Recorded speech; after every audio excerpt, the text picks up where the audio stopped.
Welcome to the Chaos and Light podcast. I am your host, Angela Levesque, and on today's episode, we are talking all about sound healing with Jill Mattson. If you haven't checked out the Chaos and Light website recently, I suggest that you do. We have new tools and resources, guided meditations, podcasts, all sorts of things for your own personal evolution. Recently, we have put up a meditation for couples, articles on synchronicity, warriorship literature, all sorts of cool things. So please go to chaosandlight.com if you haven't checked that out. Do you believe in synchronicity and synergy? That when people share, connect, and collaborate from an authentic space, amazing things can and do happen? Then check out the Chaos and Light community, an online space for spiritual seekers that supports personal growth and gives you a frequent touch point to stay connected to your spiritual core. Join a group, attend a gathering, be inspired by our Muse feed, all in a politics-free, ad-free environment. So dive deep into your spirituality at chaosandlight.com. Connect, inspire, expand. Hi, well, I'm here today with Jill Mattson. She's a prolific artist, musician, and author. Jill is widely recognized expert and composer in the field of sound and color healing. She's also produced 10 musical CDs with intriguing magical tracks using ancient and modern techniques. They include special healing frequencies to achieve profound benefits. Jill has been featured at hundreds of teleseminars and on over 1,000 radio shows and magazines. She offers an online sound and color healing school, and she presents new ways of approaching health and everyday issues using the benefits of sound and color. You can find out more about Jill and her work at Jill's Wings of Light or jillswingsoflight.com. That's correct. Hi, Jill. How are you doing? Good. It's lovely to be here. Thank you for asking me. Yes, well, when you first start to talk to somebody, you can almost feel the audience, and they're beautiful. Oh, wow. I love that. Well, as we were talking a little bit before we started recording, I interviewed you a long time ago, I think maybe 8 years ago, on my very first radio show. And that interview really stuck with me because we talked about things that were really brand new for me and continue to, I don't know, just get me thinking in all different ways. And so I'm excited to have you again on the program. So tell my audience a little bit about your background. Did you grow up learning, were you playing instruments, and did your family have a musical background? Yes, to all that. My mother was a pianist, my sister a cellist, and I started music when I was 5, but music was always a backbone of my life. I used music for hard times, for good times. It was far more than playing an instrument. And what happened was, it was at midlife, I had a spiritual crisis, and I started to look for different Old Testaments because I had just read the Old Testament, was a very sincere Christian, and I was appalled at God. He's not always nice in the Old Testament. And I guess I felt that my God was loving and not this PMS God of the Old Testament. So I looked for the Babylonian Bible, which maybe was worse. And then I got into the Kabbalah and then into the Sumerian mysteries. And my epiphany was, if it's not love, it's not my God. Because like, if I have a mean God, what does that make me? So I went on this search for how to get closer to God. What is God? I don't care about religions anymore. I'm looking for the feeling of love and expanding that in this relationship that I have with this beautiful energy. And so I started going through the papyri. I'm a geek. And then the Lao Tzu stuff in China. And then, I'd already been to Samaria, and, I go to Greece and I go to the Americas. And I'm so excited about music because I'm a musician and a composer. So I began to read things like that music was used to grow crops, or music was used to win a war, or music was used to take someone out of mental health issues. It was just blowing my mind. And I kept reading and reading and reading. And I'm also fortunate that I have psychic skills. So occasionally I get help and I'll flip out of my body and I'll just be someplace else and I'll observe what they're doing with the music. Case in point, one time I flipped out of my body. I believed I was in latter part of Atlantis. And I understood that in the early part, the people weren't Homo sapiens, and they had clairvoyance and clairaudience, so they could see if a part of their body was going dark, their aura, or if an organ was starting to erode, get out of tune, get unhealthy, and they would see it and hear it and sing it back into place.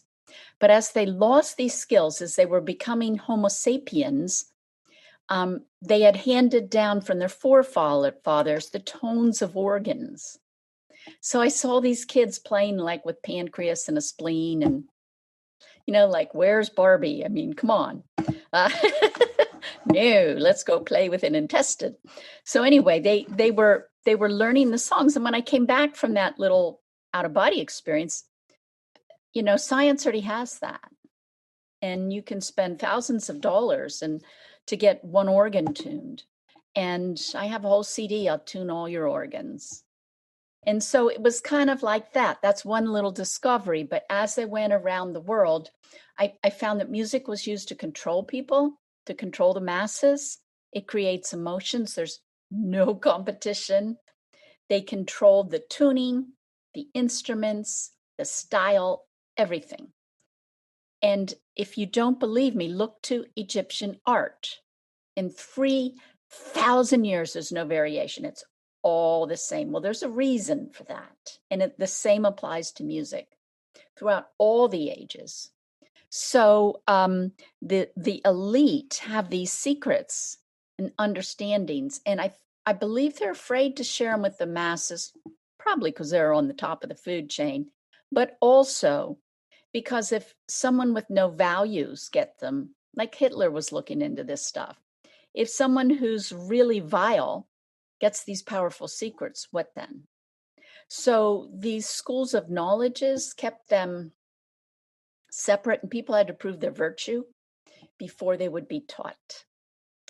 And but each school, each line of thought, like let's say the Pythagoreans, they want students. They want people to be their magicians, to be their healers, to be their musicians. And in order to attract them, they would release like a teaser, from a movie. And sometimes it would be some pretty good juicy stuff. And then they would release just a couple, and that would help them prove their prowessness. And then they would attract students. But Egypt did it, China did it, India did, all these countries did it. And as I began to read them all and understand math and understand music and look at it from a psychic point of view and look at it from a musical point of view, a historical point of view, I began to understand that sound, it's an energy source. It's nutrition. It's power. It's all kinds of things. And somehow or other through the ages, we have dumbed ourselves down. We don't trust ourselves. We don't trust our feelings. We think we're separate. We don't tune into things that we're capable of. And that's made us individuals. And to start to evolve back is maybe just a matter of trusting yourself, listening to finer and finer details, which improves your clairaudience, using your imagination, a tool to create vibrations that are very useful, and going out in nature and being a part of her, blending with her, listening. Like think to Sri Lanka, the birds and the animals were hightailing out of that place about a half hour before that tsunami hit. We would have heard those warnings had we not ignored them for so long. That was in our hearing range. But we've chosen to wall ourselves off. And that path back can be done, I think, fairly quickly. And it's so much fun. So I want to ask you a little bit, and this is something that I've read, and I wanted to see if you agree with it. At some point, I don't know if it was like a music association, they decided to change the tuning of where music is, and so that kind of took it out of resonance or harm. I don't actually know the language. Is that something that? Yes, and I can talk to that. And I'm going to make two separate points. Okay. I'm going to talk, first of all, I'm going to expand your question, if you don't mind. I'm also going to talk about the musical scale that we listen to. And the scale underneath it, it's mathematics in cycles per second. All ancient scales were patterns found in nature. So if you look at the mathematics of a galaxy and you see that spiral, the same as a beehive, the same as a sunflower, at least 10,000 of these kind of ratios in your body. Nature loves certain shapes and intervals. In early music, up to say Bach, around in there, was always nature patterns in the scale notes. And if you took those numbers and plotted them in geometry, they create the spiral. And it was about the time of Bach that they averaged that all out, really for expediency. It was the first time that musicians were really given the freedom to create without some government controlling them. And so, like, if I'm Chopin and I'm getting a chance to earn a living, so I'm going to play at Susan's house and people are going to come and give me a donation, but I need a vocalist and she can't sing in the key signature that my piano's in, I'm in trouble. So, because when you have nature's patterns, you don't have 12 key signatures on one piano. You have a separate piano for each key signature. It's much more accurate, like your body in the universe is. And as soon as we went to the equal temperament scale, we just kind of averaged everything out. And when you look at mathematics and how nature works, she does not average things out. We disconnected from nature, and right afterwards, the Industrial Revolution occurred.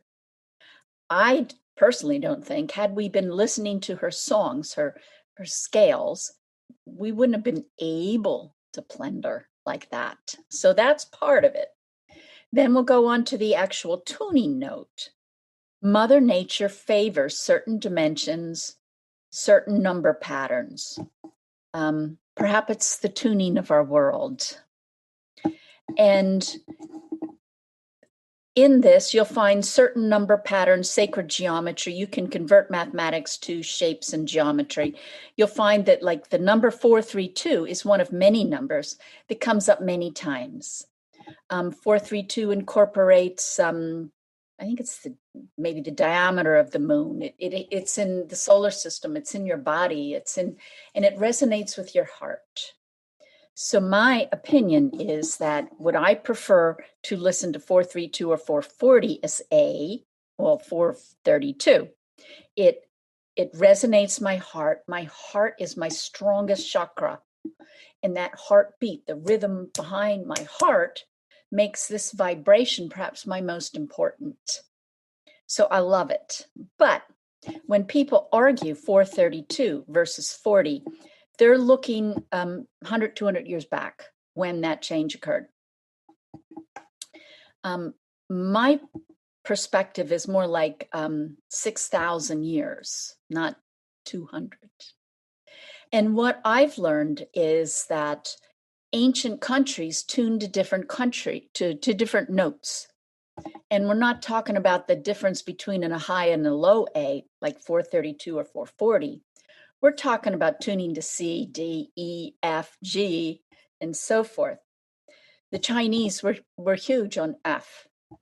If you go to a Nada Brahman in the ancient healing music, which is still alive in India, the music will usually start a half hour, 45 minutes late. Musicians come in and tune for 45 minutes. Now, I'm a musician. It takes 30 seconds, not 45 minutes.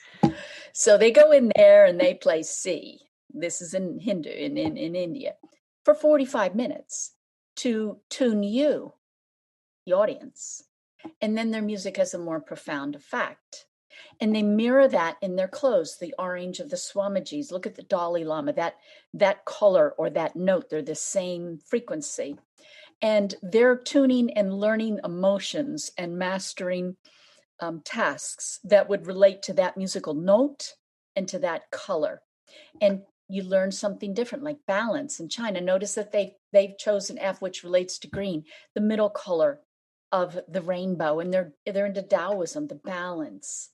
And so you find that when you look at the bigger picture, we as a country, as people, as epics, as masterful countries, have tuned C, D, E, F. It's like we've gone up our chakra system.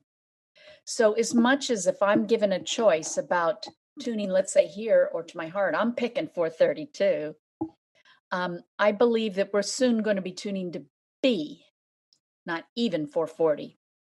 Currently, most orchestras tune to 444. And if you go to like a band competition, they tune high. Now, why do they do that? Well, the story on the street is that if you're in a band competition and there's 6 bands playing, if yours is a little higher, you stand out. And so that's why they do it. And I feel like maybe the Earth's frequency is raising, and subconsciously, when we create music, we subconsciously tune, and we include to harmonize with our environment and our bounding. And as the frequency raises, I believe that we're going to start having a tuning note more like a B relating to our throat chakra. And then in future, going up the chakra chain, my opinion. Wow. That is so cool. There's just so many things here. Now I'm remembering why your interview stuck with me so many years later, because this is all, like I said, I don't necessarily have the language to even have this conversation with you, but you had spoke at the beginning about the, the organs being tuned to a specific frequency. And I know that you have the Healing Flower Symphonies, which actually capture the 12 flower essences. How do you know or figure out that, the kidney relates to this, or this flower essence relates to that sound? Well, there's many ways to skin a cat. And Sherry Edwards uses a sound oscilloscope, which is kind of like a prism. A light goes through a prism and breaks into rainbow colors. So a sound oscilloscope will take a sound like our voice. We think it's one sound, but it's composed of everything that vibrates in my entire body. And the sound oscilloscope breaks it down. Think that if you want the current of electricity, they use an oscilloscope. And they plug some little thing into your socket and they'll say, oh, okay, 86 or whatever it is, beats per second. Well, they have sound oscilloscopes. So I could put like a flower petal on that, for example. In the terms of the organs, I got those frequencies from Barbara Hero, a sound here, a beautiful lady. I believe she has recently passed. And she got them from a hospital. And what they did was they used a photon counter, just something the same as these other devices, count cycles per second of light. And they shone them through the organs, and the organ would resonate with one pitch, its pitch, because it would absorb the same frequency. So they would like shoot all the frequencies through a nice, healthy organ, and all but one are going to come out the other side. And then Barbara worked in a hospital. There was a machine there that after this research was conducted, that people would listen to the sound of an organ. And there's many studies. There's studies in Canada and in Russia where they've taken mice and that have had organ damage, and they have tuned their organs, and the body heals much faster. You can go to a bone doctor. He often gives you a little box. It's just a frequency of the bone, probably costs $1,000. And, you can get it for almost nothing other ways. But anyway, by listening to the frequency of a healthy bone, you can take the time your bone needs to heal in half. It works. That is amazing. So let's talk a little bit about the research, because it seems in your bio you talk about blending these ancient and modern techniques. And so are people studying this right now? Is this something that is being, looked at in some of the major universities? Absolutely. It is often introduced in the medical field, but not called sound healing. A TENS unit, a Oscilloscope, the machine that Barbara Hero got the frequencies from. And there's many studies in very prestigious units. I could just spend days on this one. Let me just pick one out of thin air. MIT had a multidisciplinary team of very prestigious scientists, and a multidisciplinary. One was a musician. And they were trying to make synthetic spider silk. And spider silk is strong and it's soft and pliable. So this really, hotsy-totsy team was working a long time and failing. They either made soft silk that fell apart or strong silk that was scratchy. And the musician had an idea, and everything's energy. So you can look at the molecules and just think of like a little jellyfish, and you can measure the rate and the distance and come up with that cell's frequency. So they got the frequencies of the spider silk. Perhaps it's amino acids, the study didn't say, because amino acids would be building blocks. But anyway, they got the frequencies, and then they used materials that had the same frequencies. It worked. So when the music was pleasing, and the music that they played from the spider's web was gorgeous. The music from the harsh silk and the flimsy silk sounded like crap. But when they made silk, synthetic silk, that was harmonious and sounded like being in nature, it was strong and pliable. So think about how much stronger spider silk is than their synthetic ones. And it's just nature's secrets, nature's numbers, nature's frequencies. And that's the thing that I would advocate, that nature's favors musical intervals, favors musical notes, and we can start to incorporate these. We have forgotten we are nature, period. So why not tune ourselves? I want to definitely get on that. I want to ask you a question. So, I live in Japan and lots of trains here. And I'm always curious when I am walking along the train tracks, the trees aren't dead, but I would think that they should be, because I think about the frequencies that the trains give off, how often it is. And maybe it just seems aggravating to me, and maybe it's not aggravating to the trees. But do you think that on some level they have, I don't know, protective mechanisms, or because they still seem to thrive, even though they're right, they're by the lines. So there's not only the electrical lines, but there's the vibration of the train itself. And yet they still seem to be okay.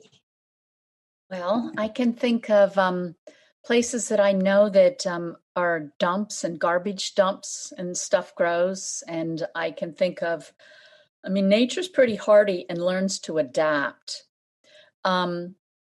One thing I have found out is that, let's say you and I go to the train station together and it annoys you, it may not annoy me.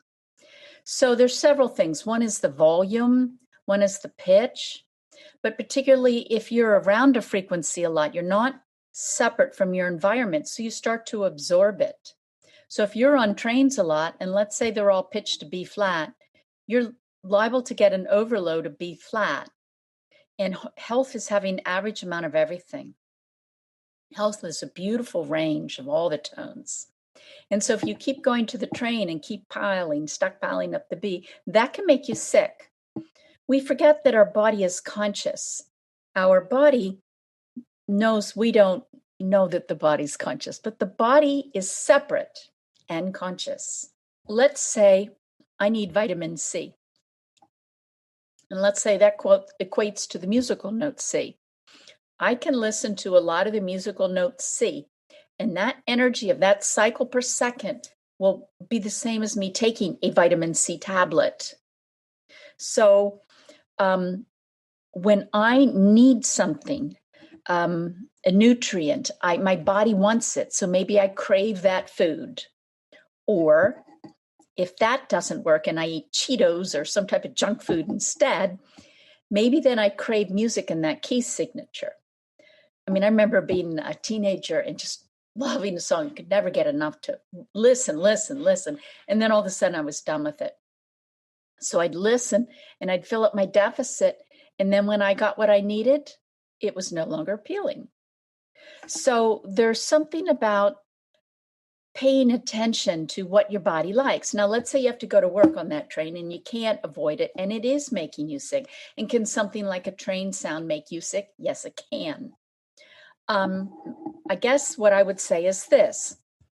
We humans are also very adaptable, just like the trees. And I want you, well, you wouldn't because you're young, but when I was young, jazz was just kind of new to some extent, and it was racy. It was the music of the devil. It was the slippery slope to hell. Sorry, but it was like, ooh, yeah. It's like you don't want to be non-virtuous and listen to jazz. Now, why is that? It was because that was the first time in music, for most people's consciousness, we had an interval of music too. And when people first heard it, it was kind of bracy, kind of naughty. I think is how the stereotype went. And over time, people got used to it.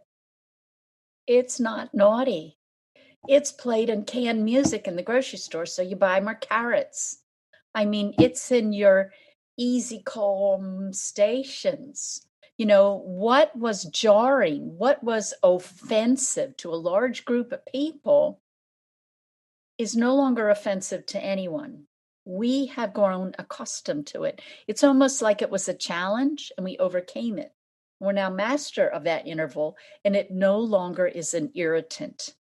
So if you have to go on that train and it bothers you, what I would do is try to hasten your process of growing to like something. I mean, first of all, if you can avoid it, because why would you take something that makes you sick? But if you can't avoid it, I would think about something lovely and pleasant, your most favorite memory, your most favorite place, and then listen to it. And then the good feeling will last a little bit, and then you'll get annoyed again. Go back to your favorite place in memory, go to a really good spot, open up and hear it, and just go back and forth like that. And that will help you to find that less offensive. That makes sense. I love that. There's a lot of sounds I love in Japan. Like we live right up against the mountains here, and every morning in the springtime, and we know when the spring is coming, the warblers come out, and they have this I call them the Disney birds because they have this very like beautiful little chirping sound that, you know, like would hang out in the forest around Snow White or Sleeping Beauty or something. And there's a lot of beautiful sounding birds here that just, they just energize me. I absolutely adore. And so the train, not so much, but as you were saying this, I was thinking about the trees too, and the ability to adapt. And I mean, they're rooted in Mother Earth as well. So there's all these opportunities for, I don't know if this makes sense to you, but to like neutralize some of those frequencies that are and music maladaptive. does affect them. There are studies that show that plants grow better with like Ravi Shankar, you know, the guru, the old healing Hindu music of the Beatles. His music will make plants grow faster and retain water more. Classical music will also do that. Not quite as good as the Indian stuff, but like, you know, heavy metal will kill it. You know, so plants are affected by music, but like you said, it's a big tree, it's solid, it can, you know, it can handle some stress. Interesting. Yeah. And when I was living in Boise, on Saturday mornings, I would lift up all the windows and I would put the speaker against the window and I would play classical music, and I'd let, you know, for the bees and the birds and the plants. And I just thought, okay, this is just I wanted to create this little bubble as much as I could, this little ecosystem for all of life and so, yeah, in my mind, I was like, well, the music should be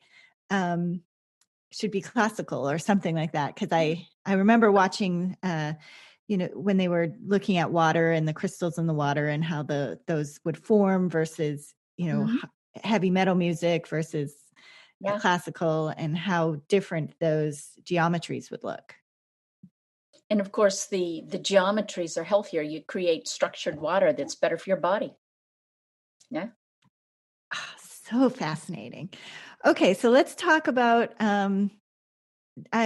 before we go into kind of what we can do for ourselves, just briefly, can you talk about intervals and pitch and rhythm and how that's used in sound healing? Yes. Well, intervals are two notes played together, and they create a feeling like bum bum creates a happy feeling when you play them together. Bum bum creates a sad feeling. So one can be used, if you will, to energize, and one can be used to de-stress or to calm down. And an octave of any emotion, and all your emotions are found in your intervals, octaves, which is the same note, just higher or lower, you'll find that each emotion is going to relate to certain organs. So like you worry, it's the same frequencies, the lining in your tummy. So the worry transfers through resonance. That's the same frequency, the energy transfers. So the worry goes right to the lining of my tummy, and I get an ulcer if I keep it up. So it's the same frequency transfer, or the same note, that you can see the correlation between your body and between your emotions. And take it up higher and you get your brain waves. So the ratios create the feelings. Ratios also correspond to like geometric shapes.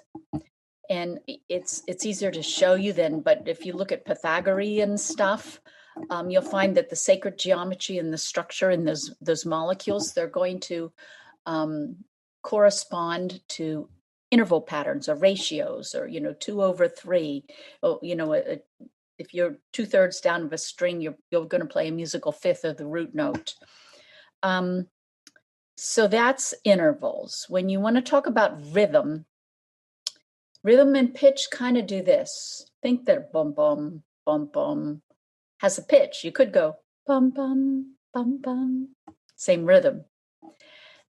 So rhythm and pitch kind of cross each other. You can, in a low beat, you can hear boom, boom on a big subwoofer, and you can count the cycles per second. You can feel them. And that's a frequency, and that's also a rhythm. And so they kind of do this, but I would say most sound healers totally ignore the rhythm. I want you to think that your breathing is a rhythm. Why do we like to go to the beach? Because the waves come in, out. And pretty soon we copy that rhythm. It's called entrainment. So we're at the beach for just a little bit and we relax. Very powerful, because when the body is in that state, it heals. Rhythms can also be correlated to brain waves. So a brrr is going to give you a higher frequency and correlate to different brain waves. You can use detoned rhythms like dee, close in a low pitch. In each ear, you'd have to have headphones. In the brain, your right and left hemisphere, your brain get confused, and because they're used to hearing in surround sound, we're just not aware of it. So now when they hear stereo and it's slightly detuned, you create what they call a binaural beat. Happens to all of us. So we'll hear the difference between those two tones, which we can hear anyway by another means.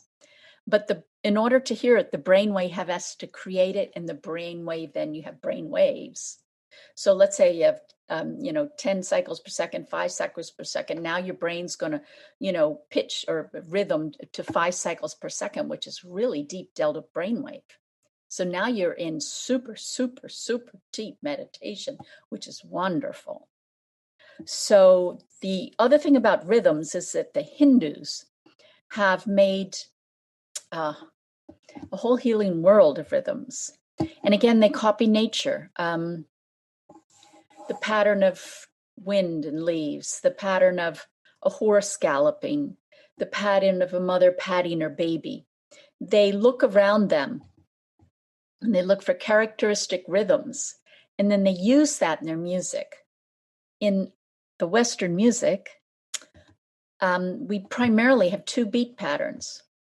Bum, bum, bum, bum, bum, bum, 1, 2, do, do, or 1, 2, 3. Bum, bum, bum, bum, bum, bum, bum.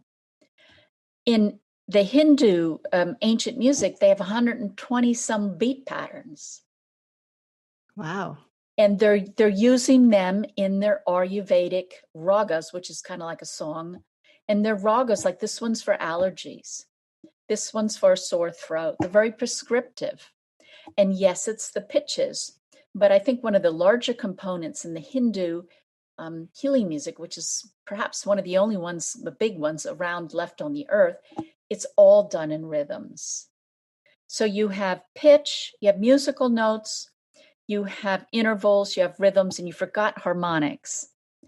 And harmonics are like an afterflow.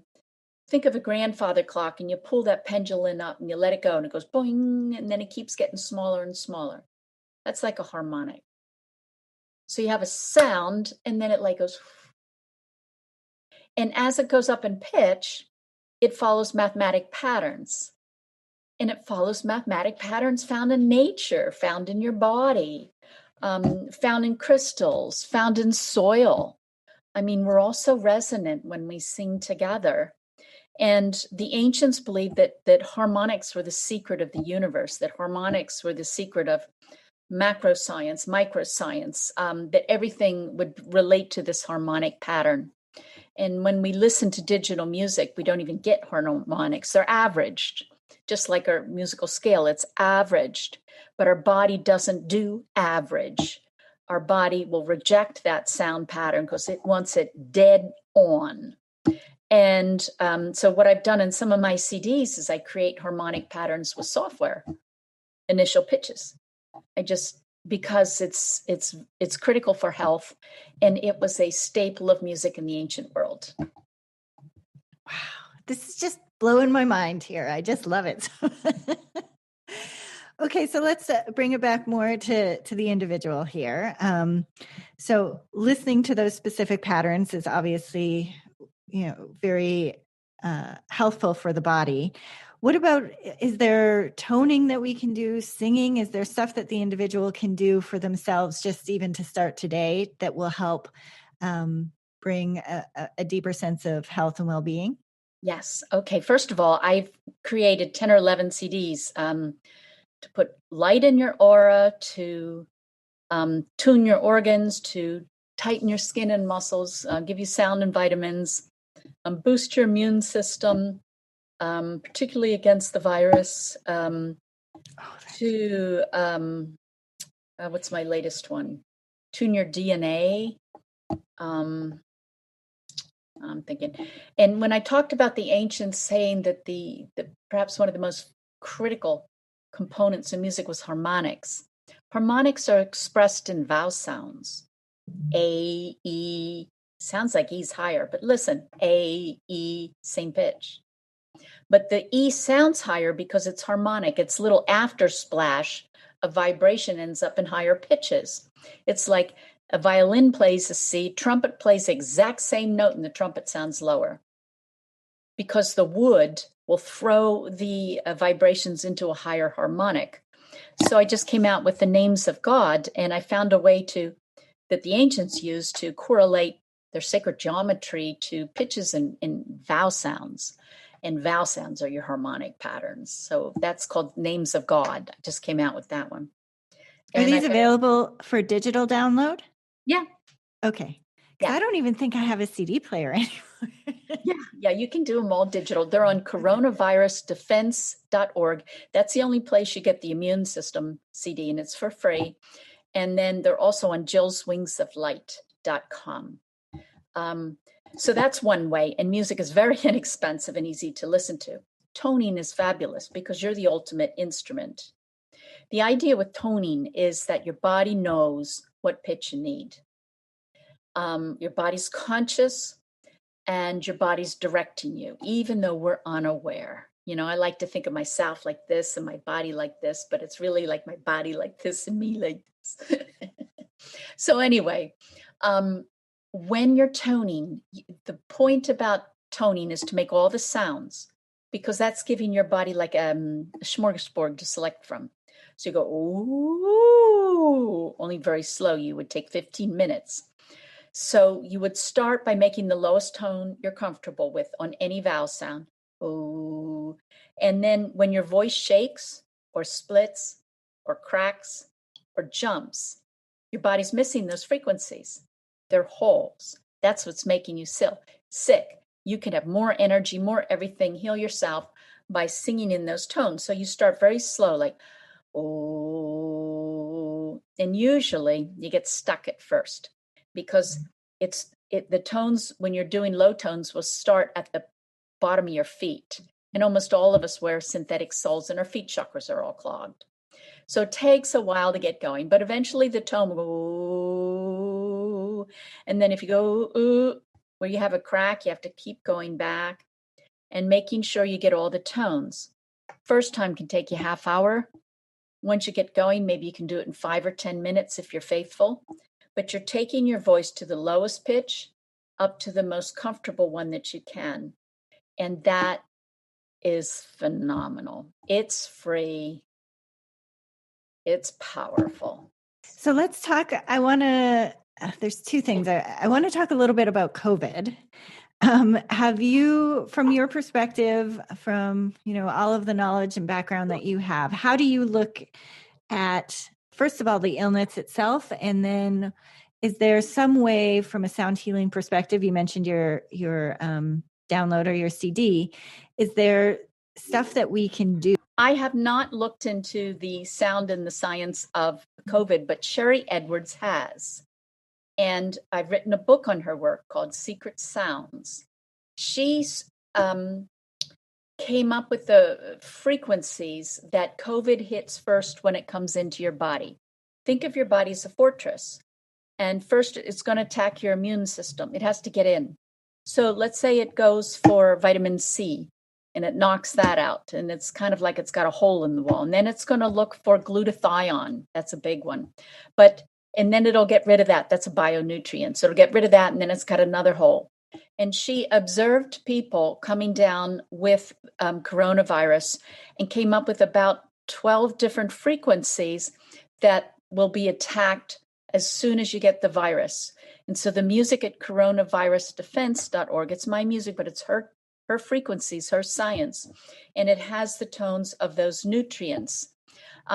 I've done this kind of work with her before. I did work for music for Ebola. And what we did that much differently, because let's say a virus is pitched at 32 for ease. Then we'll listen to 1/32 and they'll cancel each other out. So there's ways of getting rid of frequencies in the body. But the coronavirus was really a clump of frequencies, and numerous, like the little pointed head, lots of little frequencies. And when you killed one, it triggered another. Sherry says that it was man-made, and it's really insidious because the normal ways of using sound healing is to give a reciprocal, something to balance out and eliminate the tone. And you simply can't do it. In fact, I had the music half done and had to scrap it and start all over because of her discoveries. And so what she came up with, and I applied in music, and I made the harmonics. So it's you get the real sounds of the nutrients with natural harmonics in the digital version, is to keep your fortress and your immune system strong. And it'll be great because once the virus is behind us, it's still good for it's like vitamin C and bionutrients and things that keep your immune system healthy and strong. So if I understood you correctly, in other ways, when you look at illness, you look at the frequency of that illness and you bring in some other frequency that kind of cancels that out. Is that correct? Like a cancer. Yeah, that's what you do. That's what Royal Rife did. He had special magnification in crystals that his other doctors didn't have. And he would come up with the frequency. Again, you can do that if you can see it and measure it.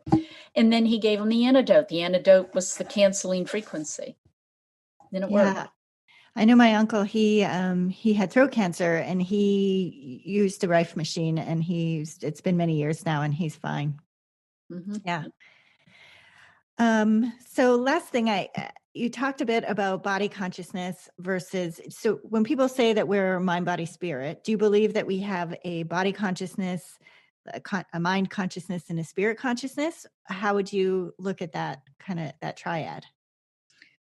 I would say that our consciousness is kind of like us looking at a computer. So there's maybe malware going on. We have an immune system. We're not even aware. We're breathing. We're not aware. There's all kinds of stuff in that computer going on.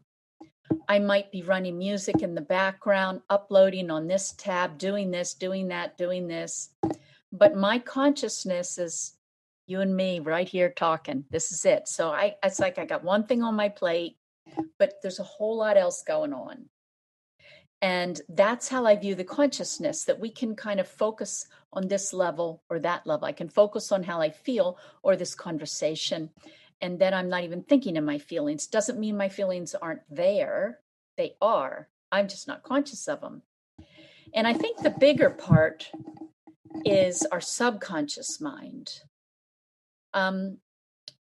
I believe in past lives. I've had a lot of out-of-body experience, and I've been myself in other lives, and they're more real to me than this life is. And what I've learned when I do past life readings on others is that, maybe there's a million moments. Let's say you had 700 lives. How do we pick one, or who picks one when we bring a past life memory back? And what I found was that if I had music on in the background, if we were playing celestial music, a celestial past life would come in. If we played challenging music, like the racy music of jazz, then you'd have a racy lifetime, So it dawned on me that a key to our past is music. It is frequencies. It is pitch. And when we think about all these different past lives, we think that like the bad stuff bleeds forward. If I drowned in that last life, I'm afraid of water in this.